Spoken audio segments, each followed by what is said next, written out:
Salut à tous, j'espère que vous allez bien. Aujourd'hui, on va faire le débrief de ce deuxième huitième de finale de la Coupe d'Afrique des Nations entre le Nigeria et le Cameroun.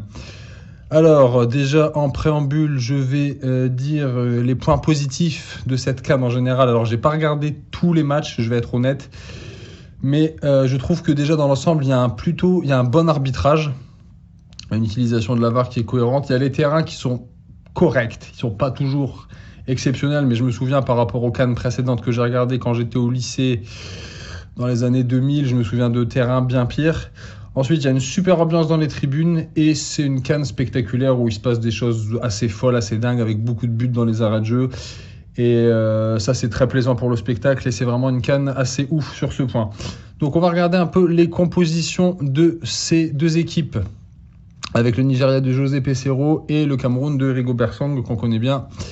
Le Nigeria qui évolue en 4-3-3 basé sur la transition rapide et le duel, on va voir ça un peu après, et le Cameroun en 4-4-2 avec des joueurs qu'on connaît bien en France dans les deux équipes, notamment Toko Ekambi, Nkundu qui ont joué en France, Zambo Anguissa aussi qui joue à Naples mais qui a joué en France, donc deux équipes avec des joueurs qu'on connaît bien. Un Cameroun en 4-4-2 et un Nigeria en 4-3-3 pour jouer des transitions rapides, être agressif à la récupération du ballon, et ça, on va voir ça après.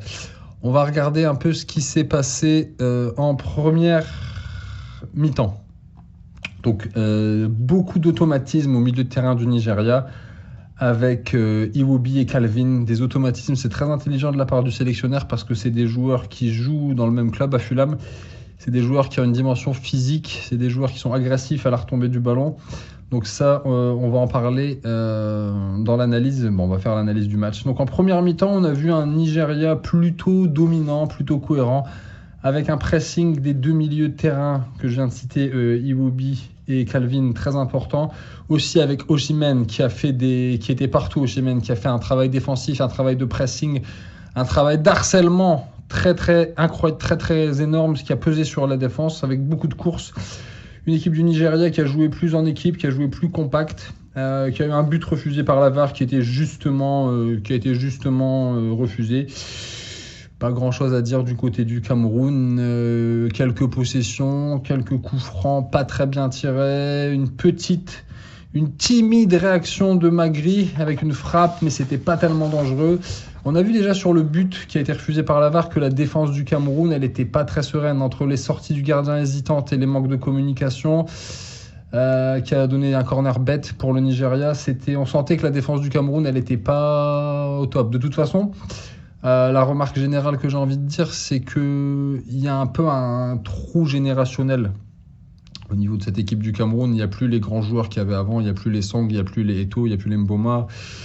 C'est un Cameroun assez faible, sans être méchant avec eux. Donc moi, je voyais le Nigeria s'imposer. Bref, donc ça c'est plutôt pour la première mi-temps. En deuxième mi-temps, on a vu un Cameroun sans idée. Pas de révolte. T'es mené 1-0. Il se passe rien. Pas de changement. Des longues passes qui n'aboutissent pas. Et d'ailleurs, vous voyez ce que je disais avant sur le but. Le premier but du Nigeria, de Lookman, il vient sur une erreur défensive et un pressing d'Osimhen. C'est ce que je disais sur cette équipe du Nigeria qui joue comme une équipe moderne. J'ai l'impression que le Nigeria, c'est une équipe de 2020, et que le Cameroun, c'était une équipe des années 90. Donc sans pressing et sans contre-pressing, sans tranchant. Le Nigeria a bien joué les transitions. Donc Osimhen a fait la passe D à Lookman pour le premier but. Donc voilà, un Nigeria qui a dominé tous les duels aériens. Ils ont été archi dominants. Je pense pas que j'ai pas regardé les stats, mais Ayayi, il a pris tous les ballons de la tête derrière. C'était vraiment incroyable. Donc le Cameroun qui avait la possession mais qui n'était pas dangereux. On tentait quelques passes à droite à gauche, mais c'était pas dangereux. Ils ont perdu les duels. Le Cameroun, un Cameroun mou, un Cameroun pas tranchant.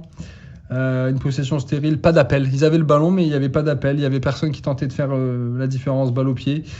Quelques coups francs mal tirés.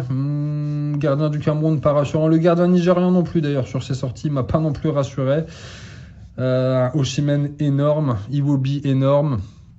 Lookman aussi énorme. Iwobi. Même la défense nigériane dans les duels, elle a fait le taf. Hein. Sanusi, Ajayi, pardon. Moses Simon, peut-être un peu moins en vue, mais globalement, voilà, sur le Cameroun, j'ai pas grand-chose à dire. Elle a une petite occasion de Magri. Nkundu, côté gauche, on l'a pas beaucoup vu. Anguissa, Ncham, ils ont tenté. Ncham, il a tenté un peu par son jeu long. Anguissa, il a tenté quelques percussions, mais il n'y avait pas assez d'appels devant, c'était pas assez tranchant, c'était trop faible collectivement et individuellement. Pas de révolte pour tenter quoi que ce soit. C'était vraiment.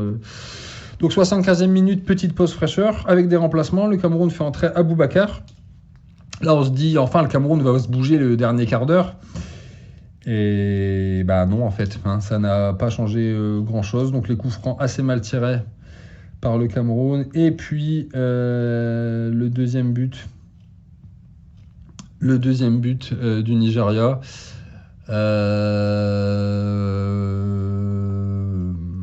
Le deuxième but du Nigeria inscrit par encore Lookman sur un coup franc très bien joué côté gauche, un petit jeu à 3, un décalage, une passe en retrait de Calvin Bassey côté gauche pour Iwobi où il frappe au premier poteau en première intention, très bien joué.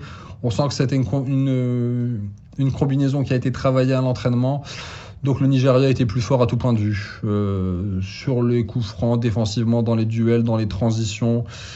C'était le but du Cameroun, le jeu du Nigeria, c'était on gagne les duels, on envoie Iwobi et Calvin au milieu de terrain, on lance les flèches dans le 4-3-3, on lance Osimhen, on lance Lookman, on lance Simon, et on est tranchant, on fait mal à l'adversaire par nos courses. C'est ça que je disais un peu avant, le Nigeria est une équipe moderne.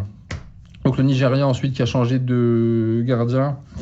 Je sais pas, peut-être le Cameroun était fatigué, mais j'ai trouvé vraiment cette équipe du Cameroun assez faible, assez décevante. Donc voilà, une victoire du Nigeria sans forcer. D'ailleurs, le Cameroun n'a fait, je crois que j'avais regardé ça sur Optagent, le Cameroun n'a fait aucun tir cadré en seconde mi-temps, même sur tout le match. Donc, si vous ne faites pas de frappe cadrée, c'est très compliqué de marcher. Donc, gros rôle défensif d'Osimhen qui a gratté des ballons. Une victoire méritée.